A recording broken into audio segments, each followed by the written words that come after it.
오늘 소일임답 54번째 시간을 갖도록 하겠는데요. 54번째죠. 54번째. 제 상계명이 요구하는 것이 무엇입니까? 이제 상계명이 요구하는 것이 무엇입니까? 상계명이 무엇입니까? 했다면 이제 오늘은 이제 요구하는 게 있죠. 상계명이 요구하는 게 무엇인가? 상계명이 요구하는 것은 하나님의 이름, 또 하나님의 칭호, 하나님의 속성, 하나님의 규례와 말씀, 하나님의 사역들, 이 모든 것이 하나님의 이름이에요. 하나님께 속한 있는 건데 그 하나님께 속한 것들을 거룩하고 경외하는 마음으로 사용하라 이거죠. 이 부분을 오늘 함께 살펴볼 텐데 상계명은 이렇습니다. 여러분 제가 상계명 계속해서 읽어드릴게요. 출애굽기 20장 7절이죠. 너는 내 하나님 여호와의 이름을 망령되게 부르지 말라. 여호와는 그의 이름을 망령되게 부르는 자를 죄 없다 하지 아니하리라. 이 말씀을 계속해서 이제 여러분들과 이제 좀 나가는 겁니다. 여러분 하나님의 이름을 망령되게 부르지 말라. 이 말은 그냥 단순히 하나님의 이름만이 아니라 하나님의 이름, 하나님의 칭호, 또 하나님의 속성, 하나님의 규례와 말씀, 하나님의 어떤 사역들 있죠. 하시는 일들. 그 모든 걸 총망라해서 그것을 거룩하고 경외하는 마음으로 섬겨라, 대하라. 그런 것을 요구하고 있다는 거예요. 그래서 오늘은 특별히 하나님의 이름에 대해서 좀 더 살펴볼 텐데 여러분 한번 보시면 하나님은 자신의 이름을 알려주심으로 자신을 드러내셨다는 거죠. 자신의 이름을 알려주심으로 자신을 드러내셨다. 하나님은요 모세에게 자신의 이름을 알려주시고 신실하시며 언약을 끝까지 지키시는 분으로 자신을 드러내셨다는 거죠. 하나님은 이름으로 자신을 드러내세요. 당신 이름이 뭐야? 우리 그럴 때 있죠. 그것은 당신 누구야? 그거예요. 당신 이름이 뭐야? 뭐 하는 사람이야? 이러면 그 말은 뭐예요? 당신 누구냐는 거예요. 우리는 그 사람의 이름을 통해서 또 그 사람이 하는 일을 통해서 어느 정도 그 사람을 알게 되죠. 그래서 출애굽기 6장 3절을 보시면 내가 아브라함과 이삭과 야곱에게 전능의 하나님으로 나타났으나 나의 이름을 여호와로는 그들에게 알리지 아니하였고, 아브라함과 이삭과 야곱에게 전능하신 하나님으로는 나타났다는 거예요. 전능하신 하나님으로는. 그러나 어때요? 나의 이름을 여호와로는 그들에게 알리지 아니하였다. 이렇게 나오죠. 이게 무슨 말인가요? 아브라함과 야곱과 이삭과 야곱에게도 하나님은 약속하셨어요. 그죠? 약속을 하셨어요. 그런데 자신을 언약의 하나님이다 이렇게 말씀한 적이 없어요. 약속은 하셨지만. 그러니까 추측할 수는 있겠죠. 말씀을 통해서 하나님은 약속의 하나님, 언약의 하나님, 그 언약의 하나님은 신실하시고 끝까지 그걸 지키시는 하나님이다. 이렇게 추측은 할 수 있지만 대놓고 하나님께서 나는 언약의 하나님이다. 그렇게 말씀하신 적이 없는 거예요. 전능하신 하나님으로는 말씀하셨죠. 근데 모세에게 이르러서 여호와 하나님이라고 이제 알려진 거예요. 하나님 이름을 묻잖아요. 모세가 당신 누구십니까? 내가 뭐라고 백성들에게 얘기해야 됩니까? 나는 스스로 있는 자라. 여호와 하나님이라. 여호와 하나님은 그 말씀을 신실하게 지키시고 인도하시는 그런 하나님이시다. 그래서요, 이런 부분들을 우리가 좀 알면 우리는 하나님께서 자신을 계시하시는, 보여주시는 것만큼 갈 수가 있고 알 수가 있다는 것을 보여주죠.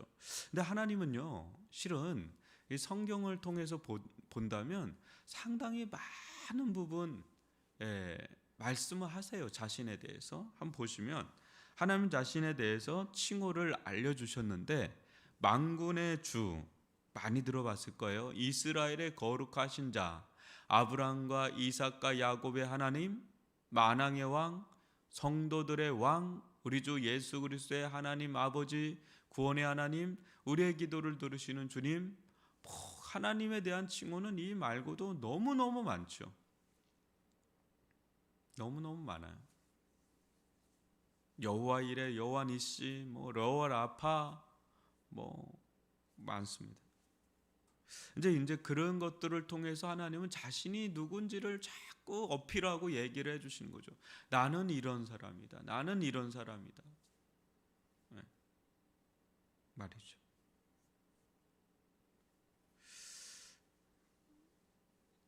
너무 넘어가셨는데요. 그러니까 여러분, 우리는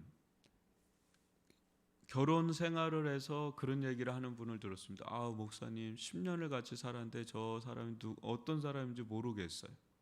아직도 모르겠어요.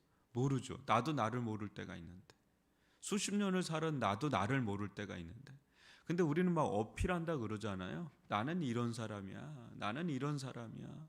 나 좀 알아봐줘. 나는 이런 사람이라고 막 이렇게 이야기를 하죠. 우리 자녀들도 그래요. 나 좀 알아줘. 나는 이런 거라고. 왜 엄마 아빠는 왜 자꾸 비교를 해? 나는 이런 애라고. 나는 비교하지 마. 나는 이런 애라고 하면서 자기를 어필하죠. 하나님은 자신을 드러내요.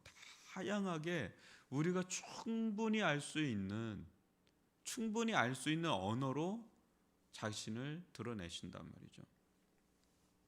또 하나님 속성도 있는데요. 보시면 하나님은 말씀을 통해서 자신의 속성, 그러니까 성품이라고 할 수 있는 거예요. 성품이라고 할 수 있는 거예요. 어떤 특성 이렇게 될 수 있죠. 전능하심, 영원하심, 보이지 아니하심, 무한한 지혜, 편재하심, 거룩하심, 불변하심, 자비하심, 사랑하심. 하나님의 이제 속성도 여러분들이 말씀을 보면 얼마나 많이 알려주시는지 몰라요.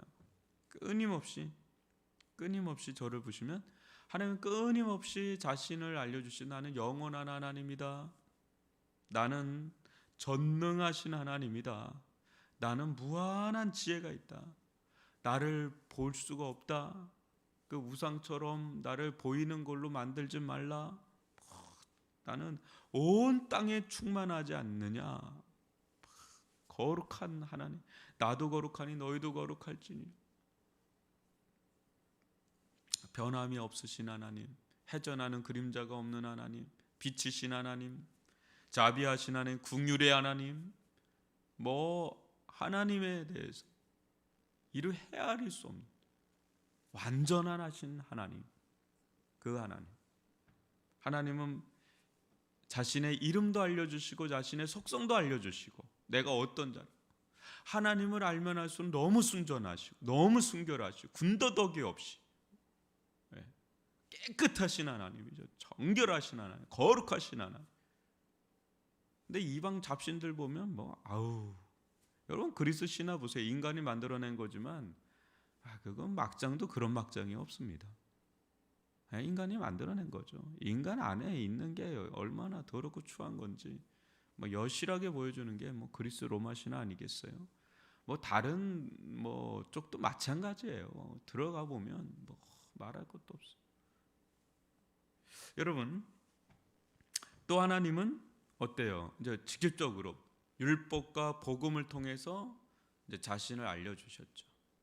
말씀을 통해서, 특별히 이 복음을 통해서 하나님은 자신의 심장까지 다 보여준 게 복음이죠. 내가 어떤 자인지를 보여주는 거, 십자가죠. 십자가 부활의 복음 안에 하나님에 대해서 가장 찬란하게 드러나는 장면이 이 복음이죠. 이 복음 안에는 어마어마한 하나님의 영원하심, 하나님의 그 영광, 아름다움, 사랑, 하나님의 계획과 뜻들이 그 안에 다 담겨 있죠.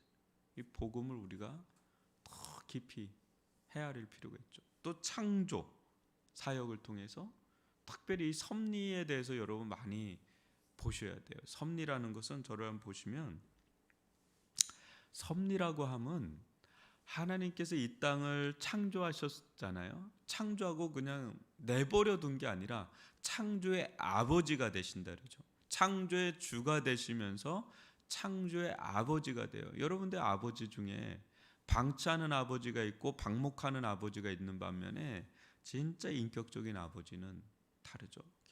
계속해서 돌봐주고 따뜻하게 또 챙겨주고 또 생각해주고 어떻습니까? 공급해주고 또 때로는 책망도 하고 건의 있게 나가기도 하고.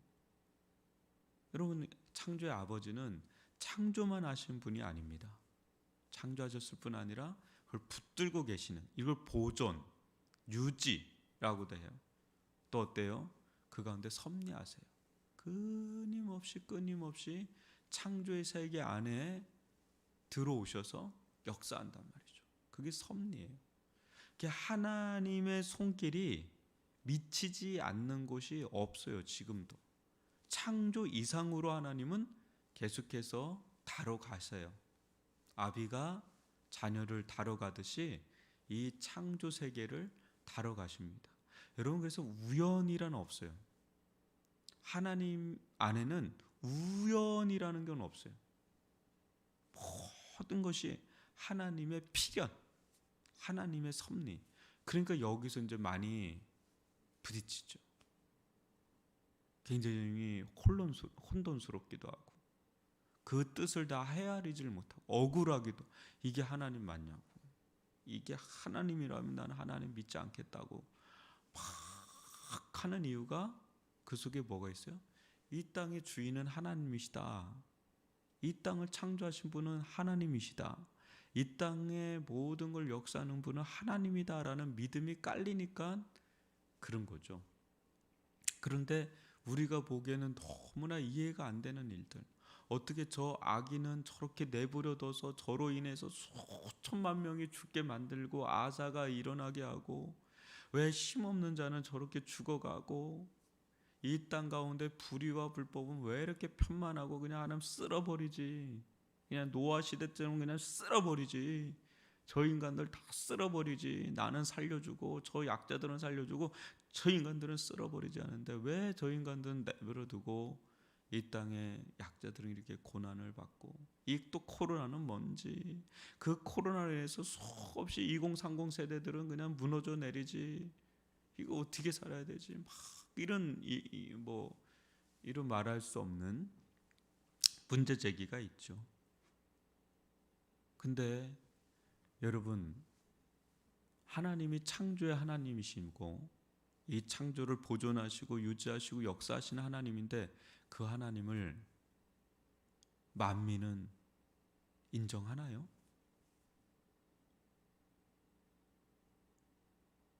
인정하나요? 그리고 그 하나님은 자기에게 어떤 하나님이어야 합니까? 인정하지도 않고, 인정한다 하더라도 나를 위해서 존재할 하나님 아닙니까? 마치 태양이 내 주변을 도는 것처럼, 내 주변을, 지구를 돌아야 되는 것처럼 여기는 거 아니에요? 근데 알고 보면 지구가 태양을 돌아야 되는 거죠. 우리가 하나님 중심으로 살아야 되는데 그렇게 사는 이가 있나요? 하나님은 인격자예요. 하나님은 우리가 최고로 존귀하게 여길 그런 분이에요. 우리는 지푸라기만도 못한, 질그릇만도 못한, 먼지만도 못한 그런 자들인데, 그분이 우리를 위해 사는 게 아니라 우리가 그분을 위해 사는 거죠. 그게 곧 우리가 참되게 살 수 있는 길인데 여전히 우리가 중심이 돼서 하나님을 아예 찾지도 않고 의지하지도 않고 알지도 못하죠. 안들 그분은 나를 위해서 램프의 요정처럼 살아야 되는 분처럼 여긴다면 이거는 뭔가 잘못돼도 크게 잘못된 거죠. 그런 자들에게 일어나는 일들을 큰 힘없이 하나님은 뒷바라지하듯이 그렇게 살아야 되는 분처럼 여긴다면 그건 하나님을 굉장히 심각하게 오해하고 있는 거죠. 여러분, 마지막으로 한번 보시면 우리는 경건하고 경외하는 마음으로 하나님의 이름을 불러야 합니다. 그분의 이름을 영화롭게 해야 하고 그분의 이름을 부르는 데 있어서 거룩한 두려움이 있어야 하는 거죠. 때때로 하나님께 기도할 때 손을 드는 것이에요. 그래서 하나님께 예배로 나아갈 때도 겸손해야 하고 열정적인 마음을 가져야 돼. 무엇보다 하나님의 이름을 최고로 높이고 하나님이 하신 일에 대해서 영광을 돌려야 되는, 영광을 돌려야 되는. 마지막까지 한번 보여주세요. 저를 한번 보시면 이제 마무리를 짓겠습니다. 우리가 하나님을 안다면 이 하나님을 영화롭게 하는 일계명이죠. 계속해서 우리가 54번째까지 왔는데 여러분 이 모든 것을 성경을 알면 알수록 소율의 문답을 다 알면 알수록 일계명으로 다시 가는 거예요. 그래서 어떻게 살라는 거야? 하나님을 영화롭게 하고 종일토록 그를 즐거워하는 것. 이것이 인간의 본분이다라는 것을 보게 되는 것입니다. 여러분, 우리가 하나님의 이름을 알고 하나님께 속한 모든 것을 안다면 하나님을 영화롭게 하고 존귀 여기고 영광을 돌리는 그런 믿음의 삶을 살아가는 것이죠. 오늘 하루도 하나님의 이름을 드높이면서 의지하면서 존귀 여기며 최고로 존귀 여기며 하나님을 위하여 어디에 있든 간에 여러분 어디에 있든 간에 하나님을 위하여 살아가는 저 여러분이 되기를 주님의 이름으로 축원합니다.